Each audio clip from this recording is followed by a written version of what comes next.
조선일보입니다. 김만배도 428억 이재명 측근에 나눠주기로 했다. 첫 인정. 이런 기사가 났는데 이거 아니에요.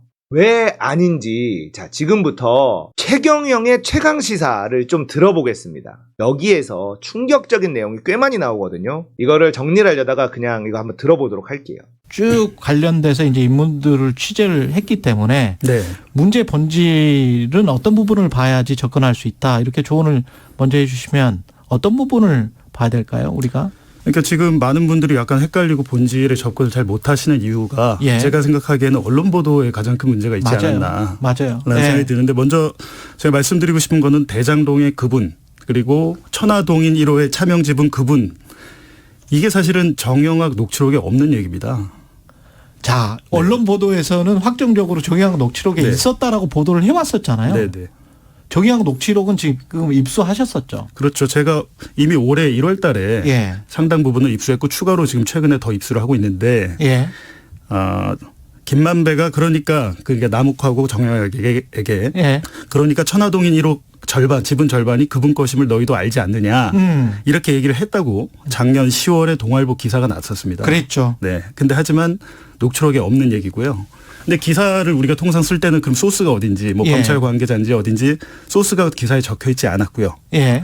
그런데 이제 사실은 언론이 이 그분이란 가공의 인물을 창작했고 지난 대선 당시에는 자 그러면 김만배 나이가 있는데 그분은 그러면 나이가 더 많지 않겠느냐. 그러니까 그거는 곧 이재명이다. 예. 뭐 이런 식의 논리로 기사들이 많이 나왔었죠. 게다가 대법관 이름까지 나오지 않았습니까 그때? 그것도 이제 하나의 해프닝인데요. 예. 근데 한국일보도 당시 녹취록을 일부 입수한 걸로 아는데 녹취록에 그분이란 이제 단어가 나오긴 하는데 여기서의 그분은 그냥 인칭 대명사. 예. 김만배가 자 그 빌라 50억짜리 빌라를 한 채 사드리기로 했는데 예. 그분이 바로 조재현 대법관이다.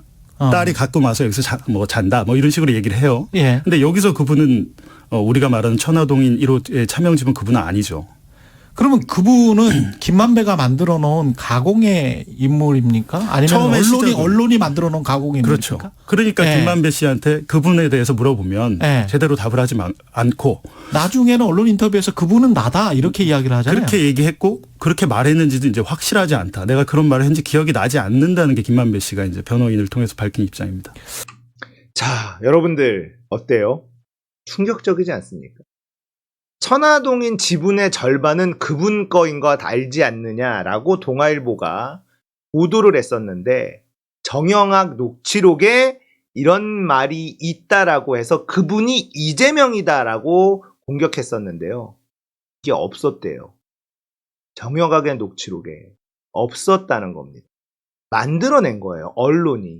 누가 흘렸을까? 검찰이 흘렸겠죠. 없는 걸 언론에다가 흘려서. 이게 뭡니까?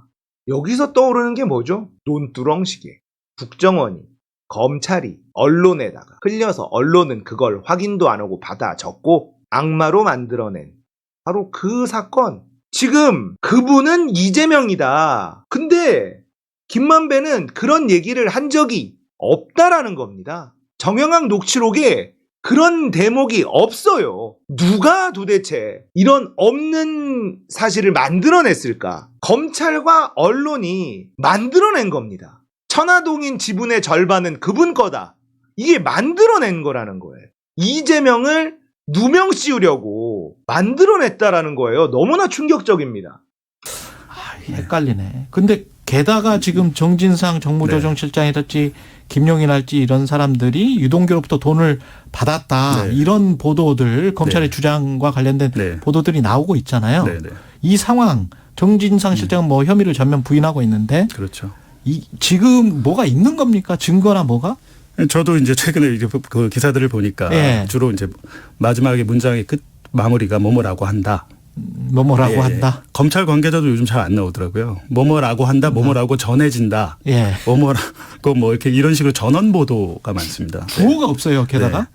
그래서 이제 제가 볼 때는 최근에 이제 생산되는 기사들 중에 일부는 이런 식으로 좀 출처불명의 확실한지 팩트인지 아닌지 뭐 알 수 없는 보도들이 많이 있어서 결국에는 지금 김만배 씨가 출소를 석방이 됐지 않습니까? 그렇기 때문에 결국에서는 김만배가 앞으로 어떤 말을 하느냐 이 부분은 굉장히 좀 중요하다고 생각됩니다. 지금 정진상 실장은 재판에 넘어갈 것이고 정진상 압수수색 영장이나 사전 구속 영장 청구서도 지금 입수를 하셨죠. 네.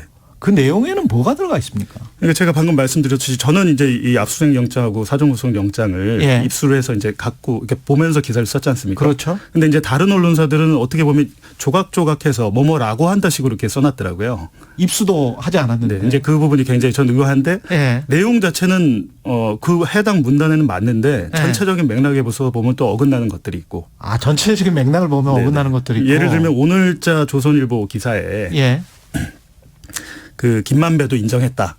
유동규, 남욱이 진술을 바꿨다고 지금 돼 있지 않습니까? 그러니까 여기서 쟁점은 천화동인 1호의 차명 지분 그분이 누구냐? 처음에는 이제 검찰이 작년에 재판에 넘길 때는 유동규 한 명이다. 그랬었죠. 였는데 이제 작년 7월에 대장동 수사팀이 대폭 바뀌었습니다. 이제 정권이 교체되면서 그러면서 이제 최근에 유동규와 남욱이 진술을 바꾸면서 그분은 한 명이 아니고 세 명이다. 정진상, 김용 그러니까 이재명의 최측근 두 명이 포함됐다. 이렇게 말을 바꿨는데 여기서 이제 말을 안 바꾼 사람은 김만배와 정영학이거든요. 아직까지. 아, 김만배와 정영학도 말을 안 바꿨군요. 네. 근데 그런 식으로 이제 계속 말을 바꾸지 않았기 때문에 앞으로 그 김만배 입이 주목이 된다는 건데 오늘자 조선일보에는 김만배도 뭐 인정했다는 식으로 이렇게 보도가 나왔어요. 근데 김만배도 이게 유동규, 김용, 정진상 거라는 걸 인정했다는 식으로. 근데 그 근거가 보니까 구속영장 청구서의 내용이더라고요. 근데 그 구속영장 청구서를 제가 갖고 있기 때문에 보면 그렇게 돼 있지 않거든요. 오히려 김만배는 그에 대해서 인정하지 않고 있다는 문장이 또 있는데 그걸 또 빼놓고 보도를 했더라고요. 네. 자, 여기서 지금 이 조선일보의 기사 있잖아요. 김만배도 428억 이재명 측근에게 나눠주기로 했다. 첫 인정이라고 돼 있지만 이 근거가 뭐냐면 검찰이 쓴 구속영장이 근거라는 겁니다. 김만배가 말한 게 아니라 검찰이 정진상 구속영장에 김만배 진술이랍시고 포함시켜놨어요. 그러나 김만배는 전체적인 내용을 진술의 내용을 전체적인 거를 들여다보면 천화동인은 자기 거다라는 주장을 아직까지 바꾸고 있지 않다는 거예요. 앞뒤 다 자르고 요런 느낌이 나는 것만 똑 떼서 조선일보가 이렇게 보도했다라는 겁니다. 계속 들어보겠습니다.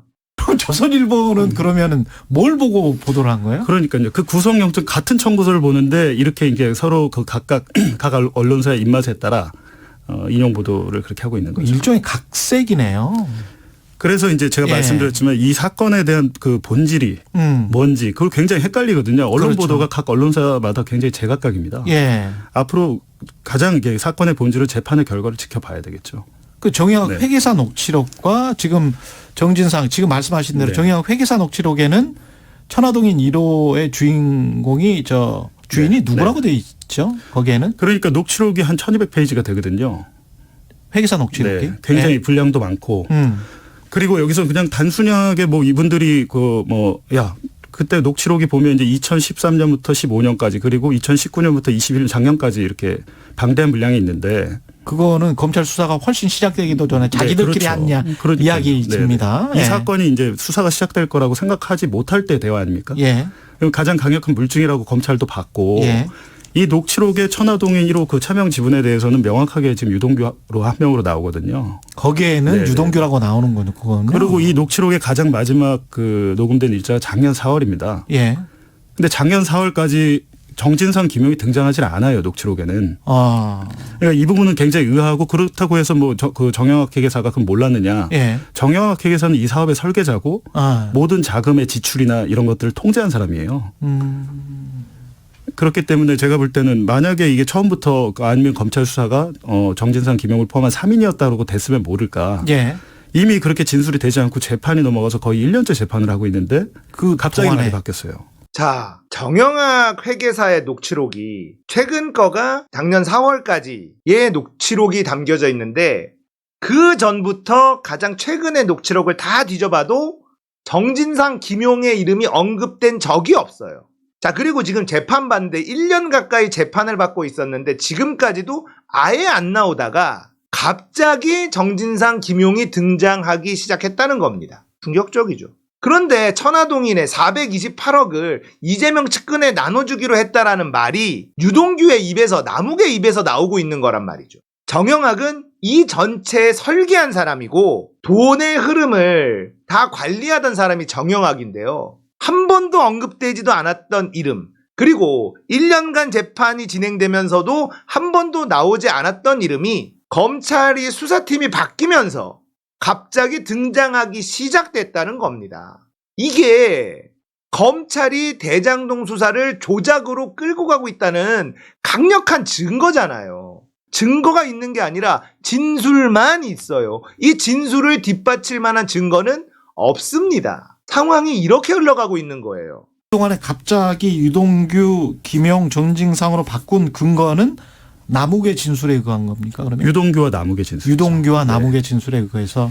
근데 그러면 갑자기 바꾼 이유, 그 법정에서는 어떻게 판단을 할까요? 정영학 회계사의 녹취록에 있었을 때는 본인들이 자기들끼리 이야기하고 검찰 수사를 할지 재판 과정에 있지 않았을 네. 때 자연스러운 녹음이었고, 지금은 검찰 수사와 재판을 받고 있는 상황에서의 각자의 이익이 지금 다릅니까? 그러면 이 사람들이?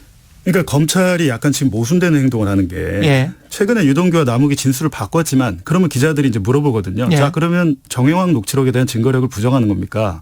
그렇지. 왜냐하면 정영학 녹취록에는 한 명으로 나오는데 지금 3명으로 바뀌었는데 예. 그렇다면 이 녹취록이 배치되지 않습니까? 라고 물으면 뭐가 맞냐? 예. 그러면 이제 검찰 쪽에서는 전체적으로는 녹취록과 배치되지 않는다 이런 식의 논리를 내고 있어요. 그러면 전체적으로는 네. 배치되지 않는다. 그럼 기자들이 물어보죠. 네. 물증이 있냐? 예. 정영학 녹취록을 뛰어넘는 강력한 물증이 있냐고 물어보면 거기에 대해서는 정확히 답변을 아직까지는 하지 않고 있습니다. 근데 지금 1200쪽 정도 네. 입수한 거기에는 물증이 있습니까? 이런 유동규, 김영, 정진상이라는? 그게 없죠. 예를 거기에는 들면 없다. 2014년 뭐 언제쯤 뭐 2014년 12월 뭐 2014년 6월쯤 주로 이제 남욱이 그 정영학에게 전화를 해서 예. 이런 일이 있었다라고 이제 보고하는 식의 내용인데 거기서 오늘 뭐 만배영이 정진상 실장을 만나서 뭐 전역을 하면서 의형제를 맺었다 이런 식으로 하는 게 있어요. 예. 근데 이제 그거를 정진상 실장 측은 부인하고 있는 거 아닙니까? 예. 근데 그 이렇게 혐의에 대한 다툼이 있는 상황에서 특히 의형제 이런 것들 이런 발언들은 기정사실화 된 것처럼 나오고 있는 거죠 지금. 부분만 떼어내서 지금 확대를 시키고 있는 거네요. 1200쪽이라는 네. 그 전체 부분을 안 보여주면서. 그 부분이 이제 검찰이 앞으로 더 강력한 물증을 내놔서 자, 이 부분에 대해서는 진술을 바꿨는데 뒷받침하는 물증이 있습니다라고 이제 밝혀야 되는 부분이죠. 그 천화동인 1호의 주인이 유동규, 김영, 정진상이면 검찰이 이야기한 정치적 공동체를 통해서 그래서 이재명이 어떤 결제를 하고 네. 김영과 정진상은 돈을 받고 네. 이게 지금 완성이 돼야 정치적 공동체가 되는 거 아니에요? 정치적 공동체란 말은 뭐 이제 법조계에서는 뭐 쓰지 않는 용어라고 하더라고요. 그렇죠. 네네. 법리적으로. 그리고 최근에 그 최순실 변호인 이경재 변호사랑도 통화를 했는데 예. 굉장히 이건 좀 황당한 단어다. 뭐 이렇게까지 얘기를 하더라고요. 왜냐하면 이제 최순실 박근혜 그 국정농단 재판 때도 경제적 공동체로만 해서 여러 가지 물증, 뭐 묵시적 묵인 이런 것들이 있었다고 해요. 그런데 예. 마찬가지로 이제 그 부분으로 검찰이 수사를 갈 거라고 이제 이경재 변호사는 또 화천대유 고문 변호사였습니다. 김만배 고문이었죠. 예. 근데 제가 볼 때는 결국에는 이 구속영장 청구서나 압수영장을 보면 이 수사는 분명하게 이재명 대표로 향하고 있는 향하고 거죠. 있죠. 왜냐하면 이제 여기에 이 정진상에 대한 그 혐의와 그 관계되지 않는 선거자금 이 적시가 돼 있어요. 예. 근데 혐의에 들어가지 않았는데 영장의 내용에 굉장히 구체적으로 있는 걸로 봐서는 결국에는 이 부분을 가고 있고 그 공교롭게도 어제 혐의는 안 들어가 있는데 영장에는 네. 적시가 돼 있다. 그러니까 공교롭게도 어제 그 예. 이재명 대표 가족 이 대표와 가족에 대한 계좌 추적을 시작했다는 보도가 나왔습니다. 아, 그러니까 투트랙으로 가는 거군요. 그렇게 볼 수 있습니다. 결국에는 예. 이 사업에는 특혜가 있었고 그럼 특혜를 누가 줬냐라고 봤을 때 어디까지 공모했느냐 이 문제거든요. 예. 근데 검찰에서는 그 마지막 그 단계가 이재명 당시 시장이었다고 보면 대가가 있어야 될 거 아닙니까? 그런데 그렇죠. 여기서 이제 검찰이 가장 힘을 줘서 얘기하는 게 바로 그 차명 지분 428억 원을 셋이서 나눠 갖기로 했다. 아. 이 부분이 무너지면 이 셋이라는 네. 게 유동규, 김영, 정진상. 네. 이재명의 최측근들이 이런 거액을 약속받았다는 네. 전제가 무너지면 특혜를 이재명 측이 사전에 알고 줬다라는 것도 안 되는 거죠, 성립이. 아. 지금 보시면 정진상 실장의 그 뇌물 액수가 뭐 1억 4천만 원. 그렇죠. 그렇죠. 굉장히 이 사업은 전체적인 이익이 1조 원이 넘게 난 사업이에요. 대장동 사업이. 예. 근데 고작 뭐 1억 3천만 원, 2천만 원 쪼개서 받았다. 그것도 7년 동안. 이거는 아마 재판부가 봐서도 납득이 잘 안 되겠죠. 아, 그러니까 네. 428억이라는 그 저수지 그 돈과 그리고 또 다른 뇌물 수수나 뭐 네. 이런 것들이 연결이 돼야 되는 거군요. 그렇죠. 근데 예. 가장 중요한 건 제가 볼 땐 428억에 대한 약정. 약정. 네, 부정처사후 수뢰라는 혐의인데 이게 만약에 입증이 안 되면 이재명 뭐 정진상 김영도 마찬가지고 이재명 대표까지 수사가 이어지기가 굉장히 힘들 겁니다. 사실 우리 50억 클럽이랄지 이런 것들도 네. 그 대선 전에는 관심이 많았었는데 네. 그쪽은 지금 검찰 수사가 된 게 있습니까? 제가 이번에 기사를 쓰면서 이제 댓글들을 이렇게 저도 모니터를 해보면 예. 아니 금액이 이제 너무 작지 않냐 50억 클럽에 비해서 그렇죠. 그렇죠. 뭐 최측근이라는데 이렇게 받은 게 적냐 뭐 이런 지적한 네. 댓글들도 있어요. 그러면서 도대체 어떻게 된 거냐 50억 클럽은. 근데 50억 클럽이 6명이 적시가 돼 있고 뭐 그 금액적으로는 한 320억 된다고 녹취록에 나와요. 예. 그리고 검찰이 그렇게 기소도 재판에 넘겼고요. 근데 전체적인 녹취록을 살펴보면 결국에는 김만배와 남욱의 싸움이에요. 그 싸움은 뭐냐? 예. 자, 이제 사업이 끝나고 돈을 우리가 벌었는데 그렇죠. 그동안 쓴 비용이 있다. 자, 정산하자. 그렇죠. 자, 나는 로비 자금으로 이렇게 썼어. 예를 들면 남욱은 자기가 400억 넘게 썼다고 얘기를 하고 있고요. 남욱은 400억 넘게 네. 썼다? 나 이렇게 많이 썼어. 그러니까 근데 김만배는 야, 너 이거는 50억 클럽도 있는데 돈 줘야 되니까 돈 필요해. 그리고 직원들도 줘야 될 거 아니야. 아. 그러면 320억 플러스 직원들도 200억을 넘게 줘야 되는 상황인데 예. 이 돈을 나누자라고 하는데 남욱은 거절합니다. 거기에 대해서. 그러니까 제가 볼 때는 실제로 돈이 간 분도 있을 것이고 허위로 보태진 분도 있을 겁니다.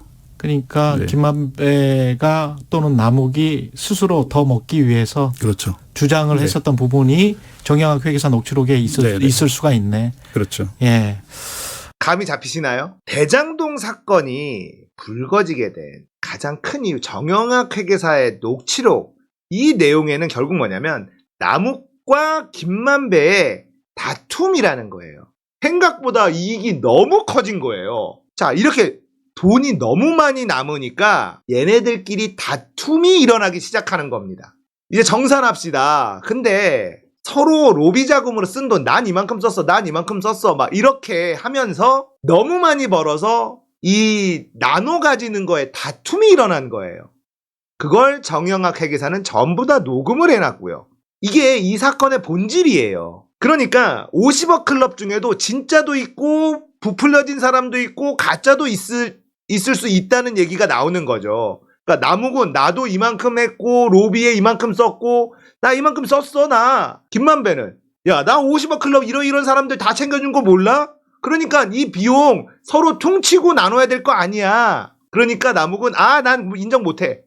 이렇게 된 거예요. 그렇게 돼서 불거진 일이다라는 거죠.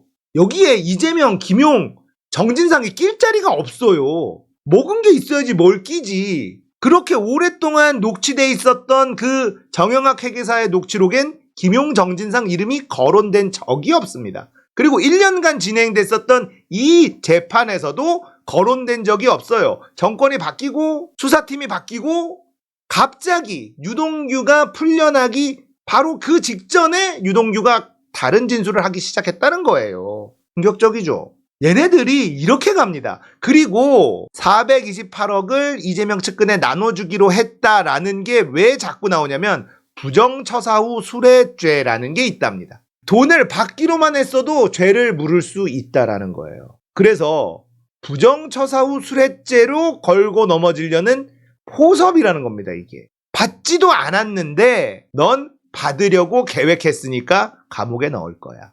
그렇다면 이재명은 없죠. 이재명은 없어요. 그러면 정진상, 김용 먹으려고 했지? 그러면 부정처사 후 수뢰죄 성립. 자, 그 다음에 뭐? 이재명 정치적 공동체 엮어! 이거잖아요. 그냥 이렇게 가려는 거예요. 없는 걸 만들어내서 어떻게든 이재명을 엮어라. 이재명을 감옥 보내지 않으면 다 죽는다. 검찰도 목숨 걸고 하는 거예요, 이거. 윤석열도 한동훈도 목숨 걸고 하는 겁니다. 이재명을 제거하지 못하면 이재명이 권력 잡는 순간 우린 다 죽는다. 이겁니다. 얘네들이 확실한 조작 수사, 조작으로 재판을 방향을 틀고 있다라는 거 이제 다 아시겠죠? 진짜 나쁜 인간들입니다. 조선일보는 같이 춤을 춰주는 공범이고요. 이재명, 김용, 정진상 죄 없어요. 죄 있었다면 진작에 잡혀 들어갔습니다. 하루 이틀 수사한 게 아니에요. 이때까지 한 번도 나오지 않았던 이름이 어미준 검사가 들어가면서부터 갑자기 등장하기 시작합니다. 어미준은 누구냐? 한명숙 누명 씌운 사람이에요. 감옥에 갇혀있는 구속돼 있는 인간들 불러다가 회유 협박해서 진술 바꾸기. 이걸로 누명 씌운 사람. 본인의 특기를 살리고 있는 겁니다. 구속돼 있는 유동규, 남욱을 불러다가 진술 바꾸면 풀어주고 쟤도 다 경감시켜줄게. 선택해. 아니면 니네 가족들 너 재미없을 거야. 어미준입니다. 하필이면 공교롭게 한명숙 모해위증 교사 의혹을 받고 있는 어미준이 이 수사를 맡자마자 갑자기 없었던 선거 자금이 나옵니다. 김용이 나오고 정진상이 나오고 정치적 공동체라는 회개한 단어가 등장하기 시작합니다. 이것들은 반드시 감옥에 보내야 되고 검찰은 완전히 조직을 해체시켜야 됩니다.